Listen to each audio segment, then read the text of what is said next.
He touched the brake pedal at the exact same corner he'd driven 1,000 times before. Nothing happened. Then everything happened at once. In the space of half a second, a driver who had spent his entire career chasing a Monaco win watched that dream turn into twisted carbon fiber against a wall he knows better than his own street.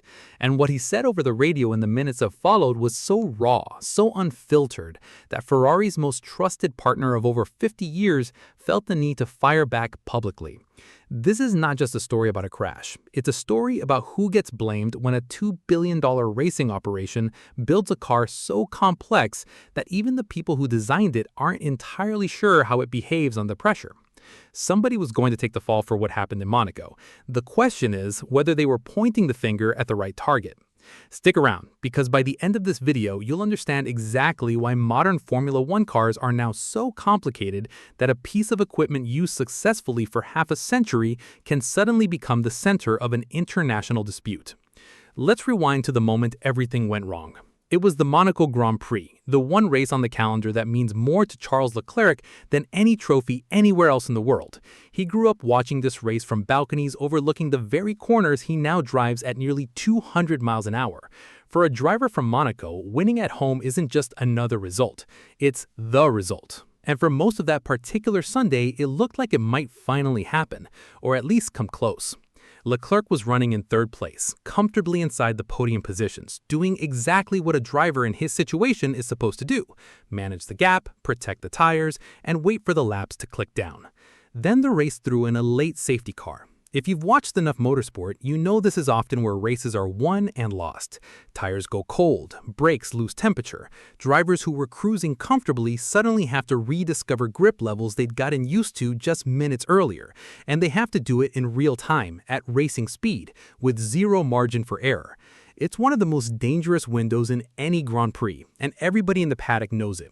When the safety car pulled in and the race went back to green, Leclerc pushed back up to speed like every other driver on the grid. He approached the final corner, the tight, unforgiving hairpin that leads onto the start-finish straight, a corner where even the smallest miscalculation gets punished instantly. He went for the brakes. According to what Leclerc described afterward, that's when the car betrayed him. The front brakes bit down hard, almost too hard, grabbing the tarmac aggressively. But at the exact same moment, the rear of the car gave him nothing. No bite, no deceleration. Essentially, a car with only half its braking system actually working the way it should. At the speeds these cars travel, that kind of imbalance doesn't give a driver room to react. The car snapped, the rear stepped out from underneath him, and Leclerc had no way to correct it before the barriers arrived. His home Grand Prix, the one he'd been building toward all season, ended in a heap of carbon fiber debris at the exact corner where thousands of fans, including people who'd known him since he was a kid racing karts along that same coastline, watched it happen live. What came next told you everything about how furious he was. Leclerc got on the team radio, and rather than the usual clipped professional exchanges you hear from most drivers in the immediate aftermath of a crash, what came through was something closer to raw disbelief. He described the situation as borderline dangerous, a phrase that carries serious weight in a sport where driver safety complaints are taken seriously by governing bodies. He said it was impossible to manage the car in that state, and in a moment that has since been clipped and reposted across nearly every corner of racing social media, he made it unmistakably clear that he was not going to be the one absorbing the blame for what had just happened. He said the situation made him look, in his own words, like someone who didn't know how to drive, which for a driver of his caliber, a proven Grand Prix winner with pole positions and podiums across multiple seasons, is about as insulting an outcome as exists in this sport. Here's what makes this moment so significant. Drivers crash. It happens constantly, and most of the time it's chalked up to a misjudged braking point, an optimistic overtake, or simply pushing too hard in the pursuit of lap time. Those crashes rarely spark public disputes because there's an understood understanding that risk is baked into the sport. What made Monaco different is that Leclerc wasn't accepting the standard explanation. He was pointing directly at the equipment, and specifically at a system that has been trusted by Ferrari and by dozens of other teams across motorsport for over 5 decades. That's not a small accusation. That's the kind of statement that forces a supplier to respond, because their reputation, built over 50 years of supplying braking systems to the highest levels of racing, was suddenly being questioned in front of a global audience. And that reputation belongs to Brembo, a name that anyone who follows motorsport or even high-performance road cars will instantly recognize. Brembo isn't some obscure component manufacturer working in the shadows of the paddock. They are one of the most respected names in braking technology anywhere in the world, supplying Formula One teams, endurance racing programs, and manufacturers of some of the fastest production cars on the planet. When a driver as prominent as Leclerc appears to place blame at their door on live television in front of millions of viewers, that's not something a company of that stature can simply ignore.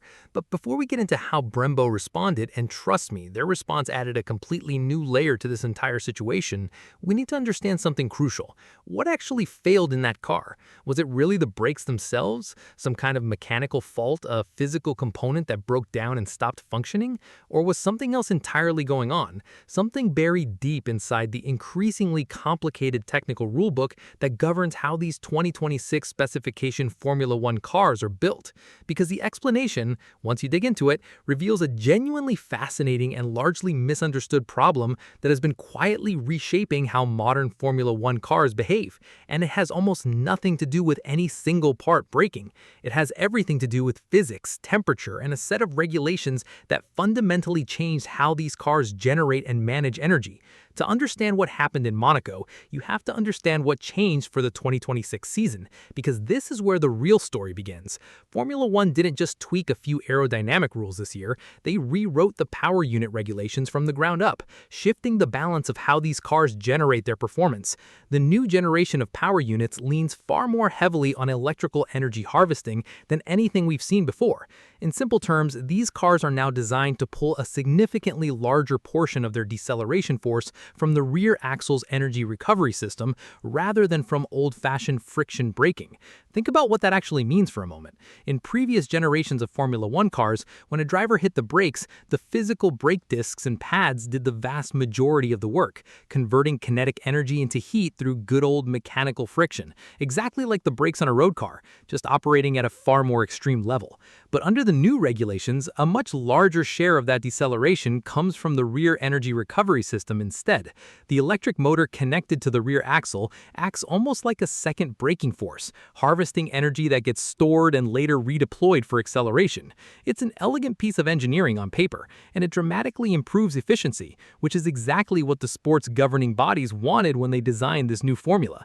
But here's the problem nobody fully accounted for, or at least nobody anticipated how severely it would show up on a street circuit like Monaco. Because the rear brakes are now doing dramatically less mechanical work than before, they're generating far less heat through friction.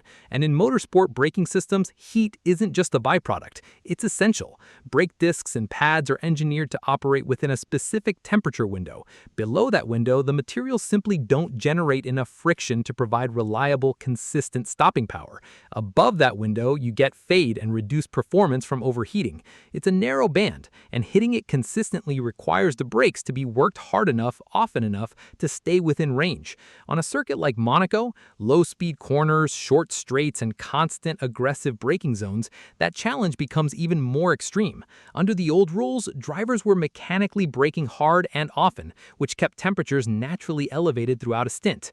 Under the new rules, with so much of the deceleration work being handled by the rear energy recovery system instead of the physical brakes themselves, the rear discs simply aren't getting worked hard enough to stay warm. According to the explanation Leclerc gave, that's precisely what happened during that safety car restart. The rear brakes had fallen completely out of their required operating window. They'd effectively gone cold, sitting there uselessly at the exact moment he needed them most, while the front brakes, which still rely much more heavily on traditional friction, continued grabbing aggressively as designed.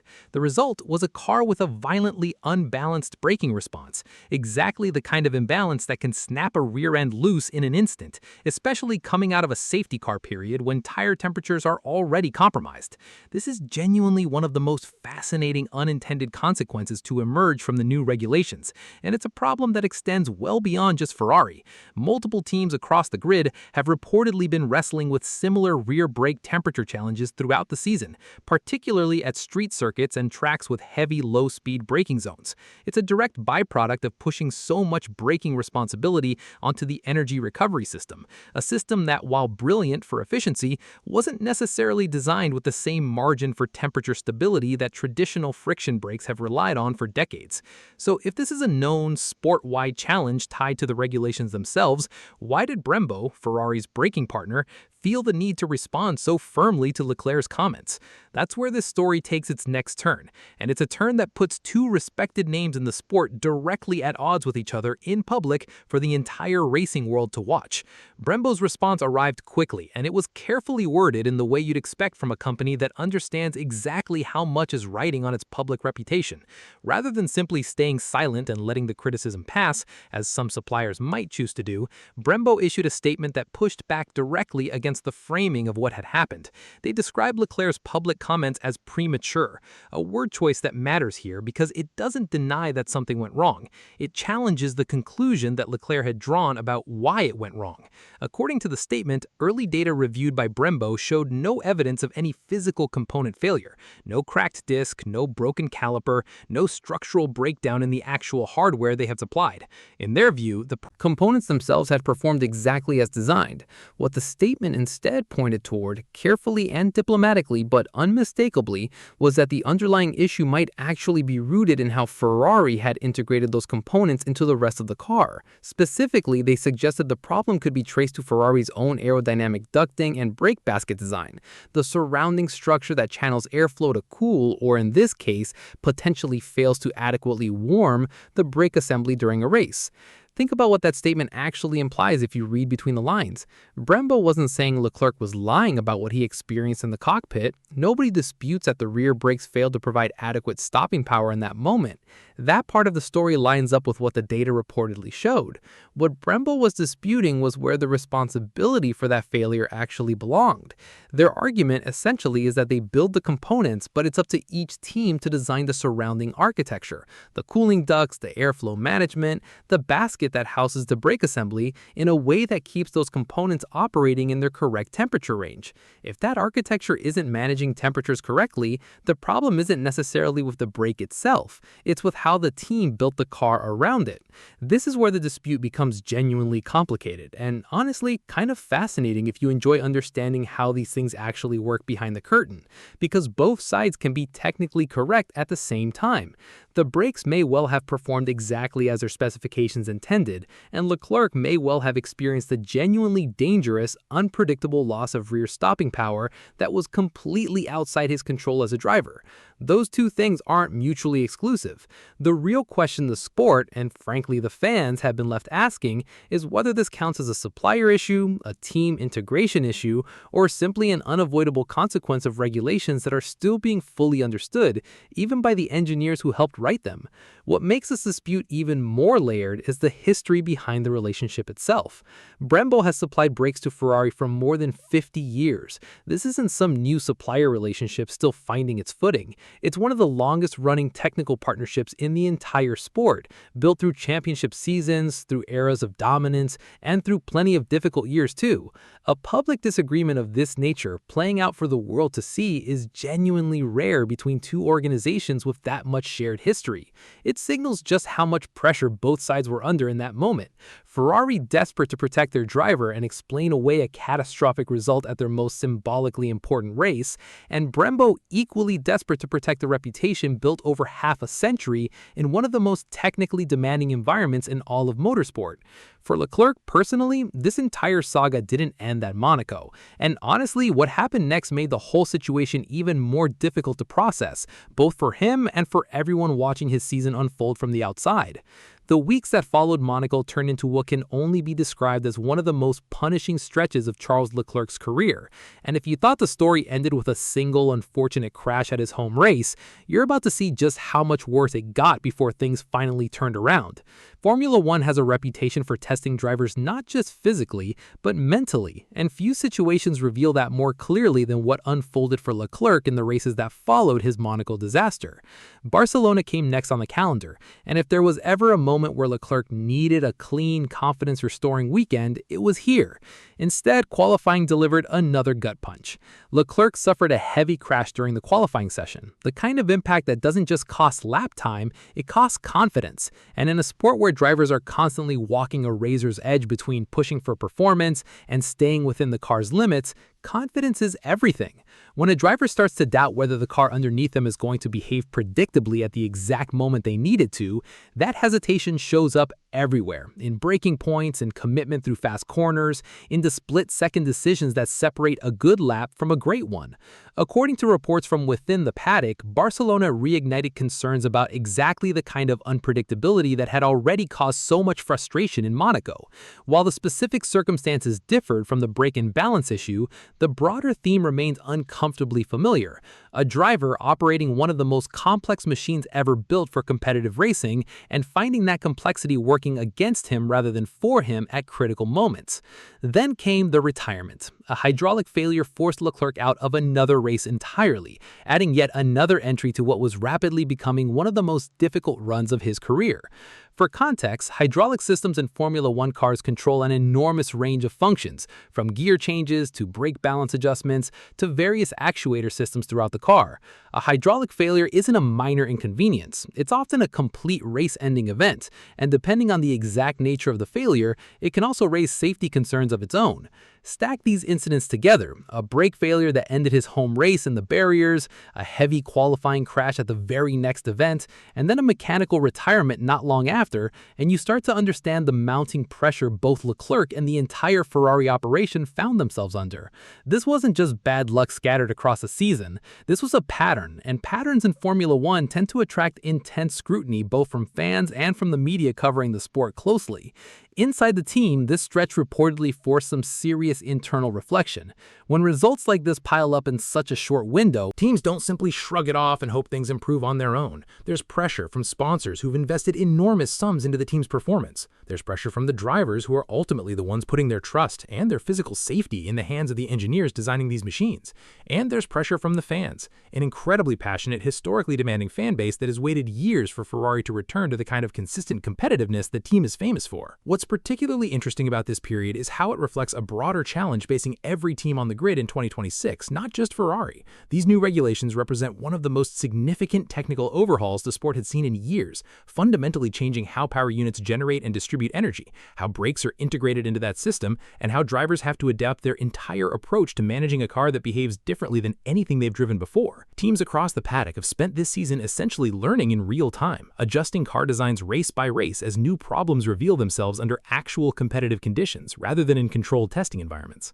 For Ferrari specifically, the response to this brutal stretch involved a series of updates developed largely in-house, changes made internally to address the exact kind of temperature management and integration issues that have been flagged both by Leclerc's experience and by Brembo's public response. This wasn't a case of simply swapping out parts and hoping for the best. It involved rethinking the cooling ducting, the airflow management around the brake assemblies, and likely other adjustments aimed specifically at keeping the rear brakes within their required operating window, even under the reduced mechanical workload created by the new energy recovery emphasis. These updates arrived ahead of the sport's summer break, a period teams often use strategically, both to give personnel a genuine rest after a grueling first half of the season and to finalize development work that's been building for weeks or even months behind the scenes.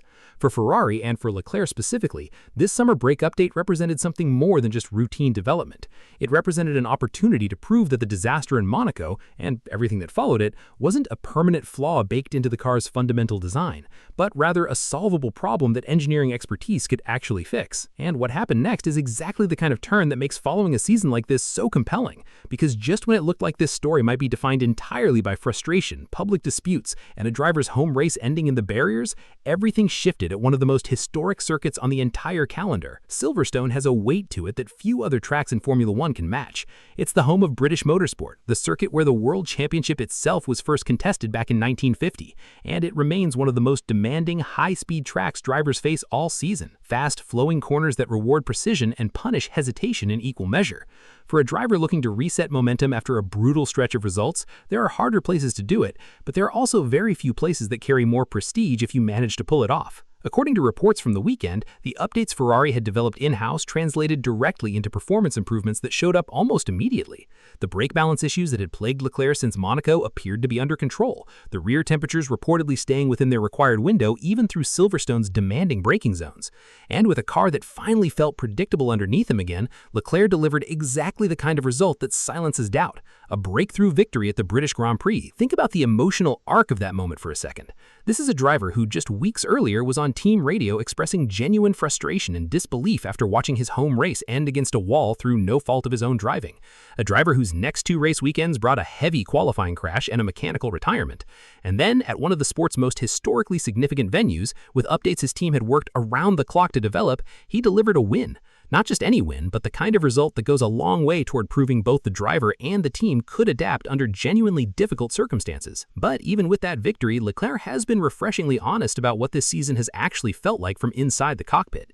He's spoken about the extreme complexity of these 2026 specification cars, describing the challenge of extracting maximum performance while staying within an increasingly narrow margin of error as something close to a nightmare for drivers across the entire grid, not just at Ferrari. That's a remarkably candid admission from someone competing at the absolute pinnacle of motorsport, and it tells you something important about where this new regulatory era currently stands.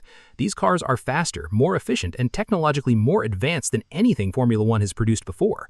But that advancement has come with a steep learning curve, one that every team, every engineer, and every driver on the grid is still climbing in real time. So where does this leave things heading into the remainder of the season?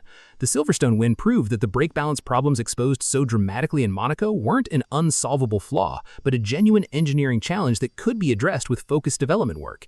It also proved something about Leclerc himself, that despite one of the most difficult stretches of his career playing out in full public view, complete with a very public dispute involving one of his team's longest-standing partners, he was able to bounce back and deliver when it mattered most. Whether Ferrari can maintain this improved reliability and brake performance consistently for the rest of the season remains an open question, one that will likely keep playing out race by race as these still evolving 2026 regulations continue revealing new challenges nobody fully anticipated when this era began. What's clear is that this story, the tangled relationship between cutting-edge engineering, driver trust, and supplier reputation, is far from finished, and how it continues to unfold will say a lot about where Formula One's newest technical era is really headed. If this breakdown helped you understand what actually happened behind the headlines, make sure you're subscribed so you don't miss how this story develops as the season continues.